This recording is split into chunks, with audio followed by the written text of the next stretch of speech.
As a community, how can a community play a role in nowadays as we try and get young people on the right path and away from some of the other things? I mean, what can be done? What are some of the things you envision?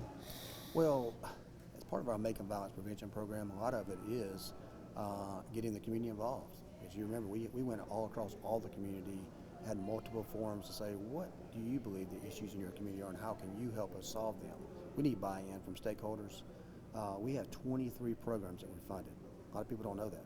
Mentors program, music programs, sports programs, CASA, when you get volunteers to come in there with these youth. We have a lot going on, but we need volunteers.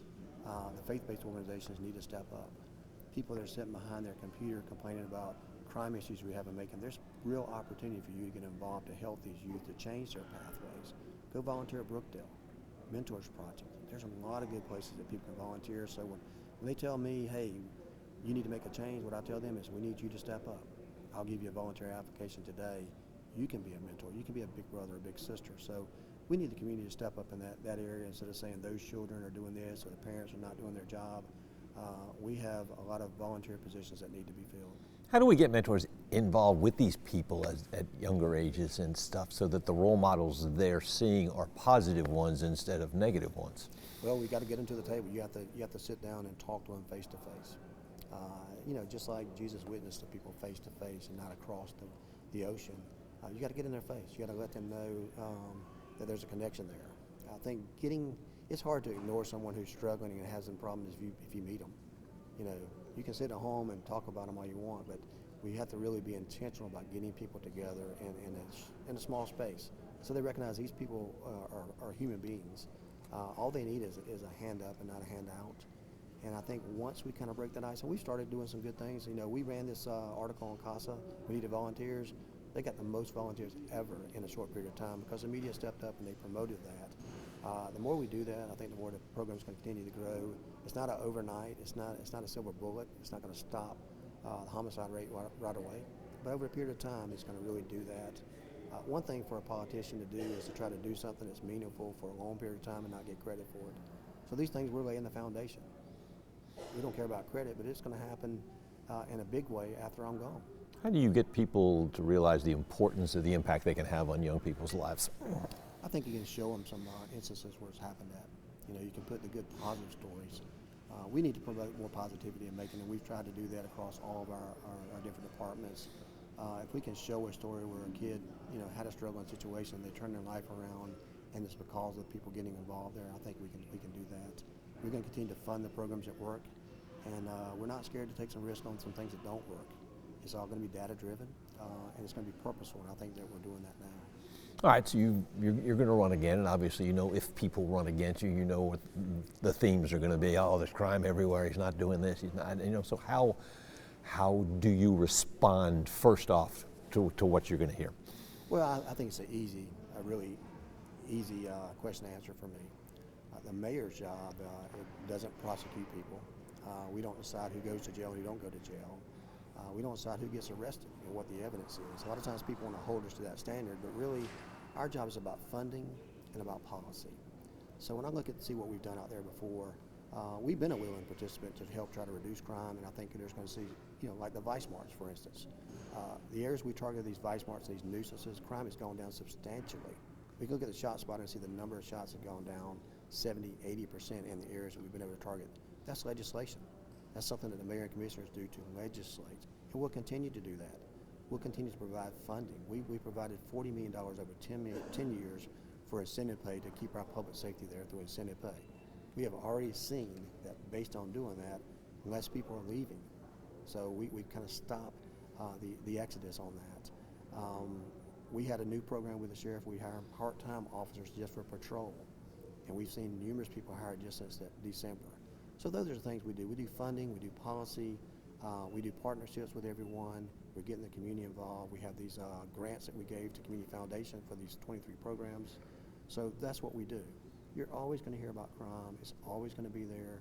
Some of this is not preventable, but we have to attack it early on, and that's what we're trying to do. I'm not the sheriff. He's a constitutional officer.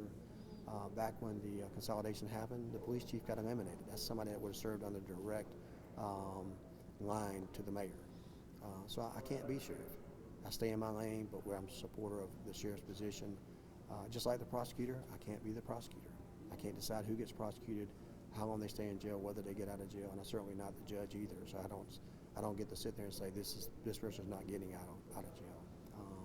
So we have to understand our roles and responsibilities. We have to continue to work together. I'll gladly run on my record.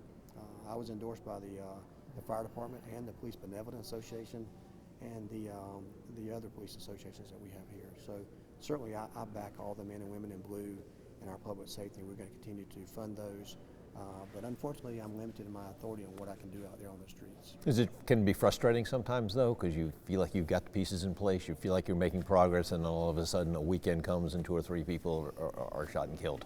It's very frustrating. It's very frustrating. And it's a little disheartening to me to have people count the number of homicides we have. I made a distinction last year between homicides and murders because it is important. Because right now we're living on every single death happening and saying that's going to be something that's counted for Macon Bibb County. When in reality, number one, they're people's lives. Number two, when the material gets here a year from now, those numbers are always lower. No matter what you count now, when the actual statistics came out, they're going to be lower. But a lot of those are preventable. It makes it, if you ask me what keeps me up at night is losing the life of someone, particularly a young person. Knowing that I probably could not have done anything about that, but trying to learn from what happened to see if we can do something about it to change that trajectory. All the time, I go back and I do exit interviews after each homicide or month that we have and say, what could have been done to save this person's life? A lot of times nothing could have been done. I couldn't get into that household, to that kitchen, to that bedroom to stop someone from arguing. One situation we had last year, somebody was speeding through our community and they got shot by an officer or several officers. That counts as a homicide for Macon. The person was from Florida, no contacts were here. So a lot of times we can't do that, but it still doesn't make it any less important to us. We're going to continue to do what we want. I know that we're going to be on a down trajectory soon. I think we've hit a plateau there on the number of homicides, and with all the programs that are starting to take root and the involvement we're getting, things are going to be a lot better. Isn't there a way, does this start in the home, though, with people, because sometimes young people, role models aren't there, different things aren't there? I mean, is that, how do you kind of get back to where it was, where the home life was important and that's where they set the foundation, or maybe it's at the schools? Well, I think it's some of all. It certainly starts at the home, and it's something we got to get back to. And it doesn't necessarily just mean it's a mother and a father. It's a family. It's getting back to that idea that it takes a village. I mean, I don't know about you, but I've got spankings from my neighbors a lot of times when I was coming up, and my parents when they got home as well, after I got a spanking at school. So I think that some of that is we got to change the culture. We really have to change the culture of our community to get back to those things. We've got to remove barriers that allow families to get together. That's one of those things that, I think people need to reach across the aisle between Republicans and Democrats and realize that we set up barriers sometimes for housing, and the man doesn't get to be there with the wife and the children because they're not married or because of this funding or that funding requirement, and we've really taken them out of that. If you look at our school systems, we have no male teachers.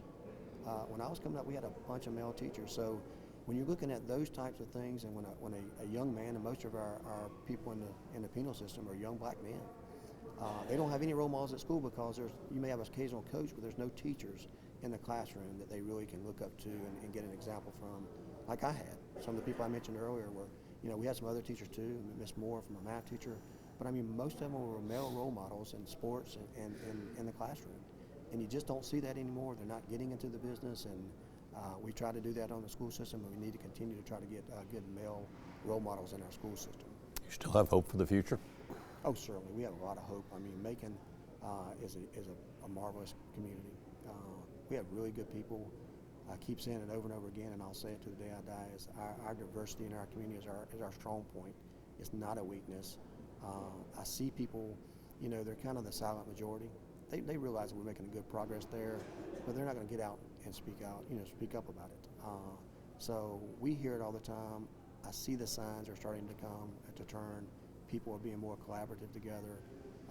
We had our sneaker ball, right? Sneaker ball is very successful. What I loved about that is when you look around the room and you look at people there, they didn't all look alike. They didn't shop at the same place. They didn't go to the same churches. But they shared common things like music and dance and communication. And I left there with a great feeling that we're certainly on the way to some bigger and better things, and our community is starting to come together. And I'll throw something a little controversial out there. When We had the monument that was moved from downtown to Riverside Drive to a respected place just outside of Rose Hill.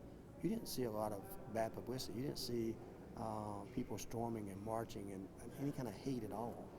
People came together to do what the right thing was, do in a respectful manner, and it was all appreciated by everyone, every size of the aisle. So if we can do that in Macon, Georgia, while other places are storming and having the riots and just being real destructive, I think we can lead the nation in those types of things. And if you look at what we did recently to recognize our indigenous, our Creek Nation, Old Muggy, raising a flag out there to let them know that, you know, you were forced out of your homeland.